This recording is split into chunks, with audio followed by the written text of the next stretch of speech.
మాజీ మంత్రి దేవినేని నెహ్రూ వర్ధంతి సందర్భంగా విజయవాడలోని ఎగ్జిక్యూటివ్ క్లబ్ దగ్గర ఉన్న ఆయన విగ్రహానికి దేవినేని అవినాష్, మాజీ మంత్రి పేర్ని నాని నివాళులర్పించారు. ఈ సందర్భంగా పేర్ని నాని మాట్లాడుతూ విజయవాడ అభివృద్ధిలో నెహ్రూ చెరగని ముద్ర వేశారని అన్నారు. వైఎస్ జగన్ నాయకత్వంలో దేవినేని అవినాష్ ప్రత్యేక గుర్తింపు తెచ్చుకున్నారని చెప్పారు. పార్టీ పట్ల నిబద్ధతతో పనిచేస్తూ ప్రజల్లో విశ్వాసం పొందారని, తనకంటూ స్థానం ఏర్పరచుకున్నారని పేర్కొన్నారు.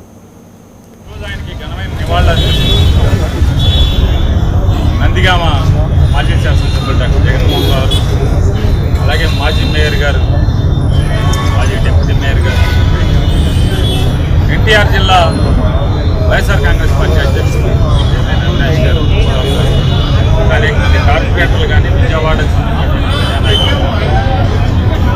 అందరికీ అభినందనలు తెలియజేస్తున్నాను. మనీయుడిని, ప్రజానాయకుడిని స్మరించుకోవడానికి కూడినందుకు 1983లో మన ప్రజా జీవితాన్ని ప్రారంభించి 5 సార్లు అంటే 25 సంవత్సరాలు సుదీర్ఘకాలం జనం మధ్య జీవించినటువంటి నెహ్రూ గారిని ఒకసారి మనం చేసుకుంటే విజయవాడ నగరంలో ప్రత్యేకించి మాచవరం, కొణదల, ఈ విజయవాడ అవుట్స్కట్స్లో పాత రోజుల్లో ఉన్నటువంటి అవుట్స్కట్స్ వాళ్ళ నగరం మధ్యలోకి వచ్చింది. పాత రోజుల్లో 83లో